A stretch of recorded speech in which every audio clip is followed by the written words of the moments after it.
What's up, guys? Today we're going to be going over the Panther, or Panzer 5, but everyone calls it the Panther. We'll be going over the Panther's variants, service life, design, all that good stuff, like I've done 4 other times. Rewatching, like, my first, 2 videos, they really sucked. You really couldn't hear me unless you were on, full volume. But yeah, I'll probably have to redo those sometime. Not anytime soon, because I want to do other stuff after I get these Panzer series things out of the way. Sorry there wasn't a video last weekend. I was pretty busy, and it was just nice to have a break, But yeah, let's get on with the video. Hope you're having a great day. First off, we have the general design of the tank. What I'm gonna start off with is the gun, which is one of the main I guess selling points of the tank. I mean, other than its amazing frontal armor. But the Panther had, throughout its entire production run, the 75mm KWK 42 L70, which was effective to ranges of up to 0.68 miles or 1.1 kilometers for all of you everywhere else in the world, because America is for some reason feet, not meters, but America. It had 20 degrees of gun elevation with 8 degrees of gun depression, and it could store 79 rounds at full capacity. It also had a coaxial MG34 machine gun for buzzsawing down infantry if they ever get too close. Target!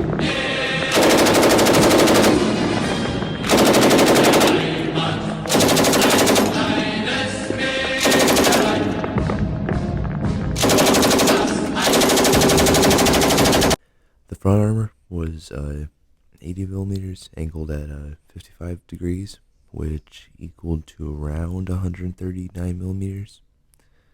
Which isn't bad. That's then again, that is at point blank, at dead on, no angling at all. Which then the Panther really couldn't angle very well, because the side armor was 45 degrees, or not degrees, millimeters. But it was at a pretty decent angle, as you can see here. Look at that. I'll put the picture up now. But yeah, the turret front was rounded with 100 millimeters. Yeah, it was rounded all around.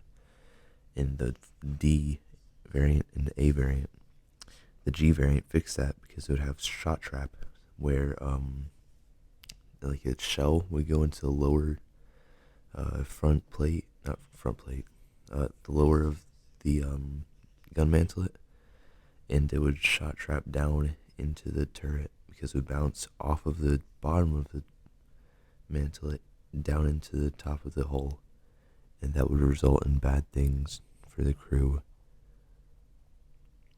Also, the lower plate was 60 millimeters at 55 degrees.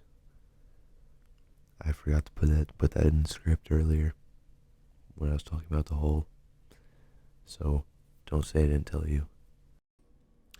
The tank had a crew of 5, a driver, assistant driver slash radio operator, gunner, loader, and commander. I did that all out of memory. War Thunder teaches you things. It had a rectangular vision port thingy. It had a little vision slit, which I think was 90 millimeters of armor or bulletproof glass. I saw that on the Tank Encyclopedia article that I read before this, or while writing this. Yeah, but it could be pushed out, and yeah, I'll have an example up right now. Um, but the whole MG, it changed a little bit. Oh, also the vision port thing changed. It changed in the no, it changed in the G variant to a periscope instead of a vision slit, because they thought the vision slit was a little bit of a weak spot to I guess 76s, Soviet 76s. Um, so they changed it to periscopes with the G variant. I mean, really, I don't know if I will go over all the variants. Normally, with these videos, there's like a bunch of different variants, but I don't think I really will because I did cover most of it with, going over the design. I mean, there's very minimal changes, but yeah, the D variant and the A variant had letterbox vision, or not vision slits, letterbox machine gun ports. It's like it's like this little, I don't know how to describe it. It's these tiny little I don't know. I'll put a picture up so you guys understand my gibberish. But yeah. Then on the late A variant, they changed it to like the Tiger's whole machine gun. I mean, I know I haven't done a Tiger video yet, but no, they also had them on the Panzer 4, I think. Yes, I think I'm correct by saying that. They also had it on the Panzer 4, and like I don't think they had it on the Panzer 3, but yeah, they had the like a universal whole machine gun by like 1944. Once again, like with many things on this tank, there was two different commander's cupolas. There was the rounded. Oh, what in the world? I remember seeing this when I recorded this for this footage for video. Why in the world would you take the dead dude's shoes out of the tank and then put it down, like, and smile about it? Back to the video. Yeah, there's two different commander's cupolas. There was the one that you can see right there on that Panther. It's like, this is the later war one. It's kind of like more slope to it. It has like more protruding vision ports. You can see it again right there. But yeah, that one is a later one. I was pretty sure it was on the late Panther A's or mid to late Panther A's. But on the earlier like Panther D, or on all the Panther D's, but the early Panther A's, they had these like round, I guess. If you're looking down on it, it's like a circle, and it's a very big weak spot if you shoot it like front on and not like shoot the side of it so it's like angled, then it'll just bounce off. But if you shoot it directly, like, it's a big weak spot and it kills most of the turret crew if you shoot it. In War Thunder. In September 1943, Germany came up with a paste that they would put all over their tanks that would supposedly stop like these magnetic mines that they made, and they suspected that the Soviets would copy their magnetic mine thing and then use it against their tanks, which, I mean, it's not unplausible, but it's just kind of like unnecessary. Like, your tanks are going to get blown up. Just, there's no point to extend production hours and stuff to add, something that's so little, I guess. But yeah, they started putting Zimmerit on in September 1943. They put these on all of their tanks, Stugs, Panzer 4s. I don't think Panzer 3s were in official service at this point. They put them on Tiger 2s I've seen. They put them on Tigers. Pretty much any German tank that you can think of, they put it on. Production numbers on the Panther D was relatively small, with 892 being produced from January 1943 to September 1943. it was Panther D, like in terms of production numbers, it was more of like a ramping up to mass production, because just after that, the A was produced for a full year with 2,200 being produced all like in that year. So that's not bad at all. Not bad at all. Um, but then the G variant got even more than that out with 2,961. That was around there. Production numbers at the end of the war were a little bit, shaky. Uh, but yeah, it was produced from March 1944 to the end in April 1945. There was also six Panthers made by the British after the war, so they could do like tests on it.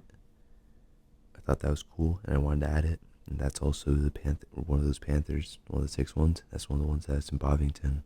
No, the Tank Museum, the British one, the big British one.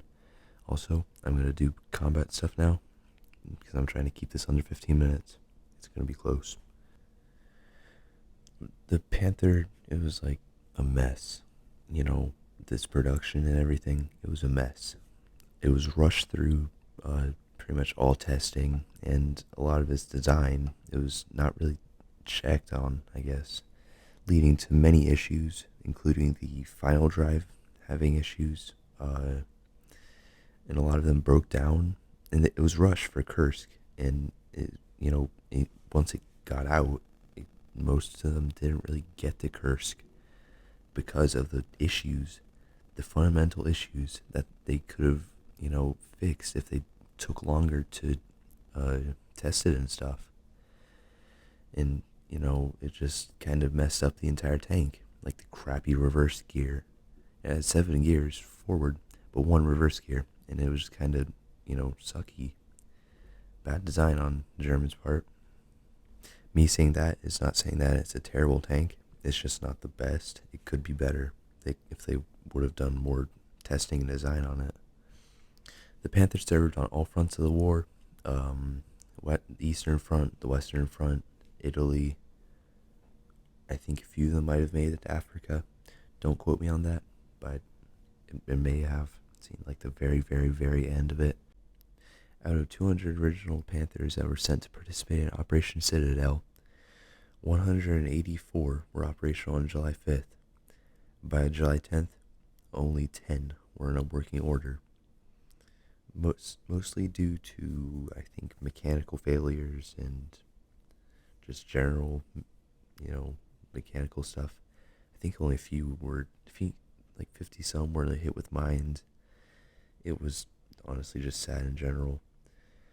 By D-Day, there was only 156 Panthers in France.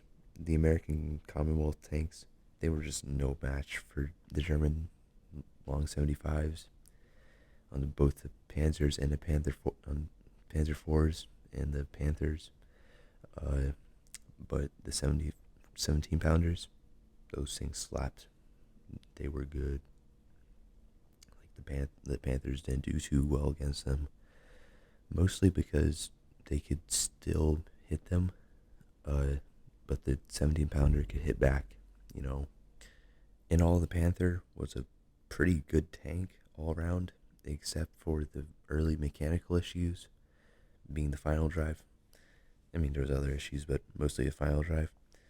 Yeah, the Panther was a good tank all around. The gun was great, the armor was great, but it just kind of struggled with the little things, Now, being real, this has been one of my favorite videos to make.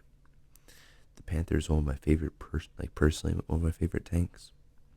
I actually have a model, a Panther D model.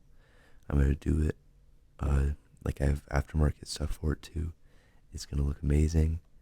I'll probably put in the Discord that you should join in the link below in the description. And maybe a comment if I remember to do that. But yeah, it'll be a cool model. Also, the KF-51. This is a cool tank. I hope someone makes a model on this one too. But I failed. on making this under 15 minutes. I could cut all this off, but I like talking to you guys. For all of you OGs, not OGs, but awesome people that stay to the end, thanks for watching. Like if you enjoyed it, like it and subscribe. And join the link join the Discord in the link in the description. Goodbye, friends.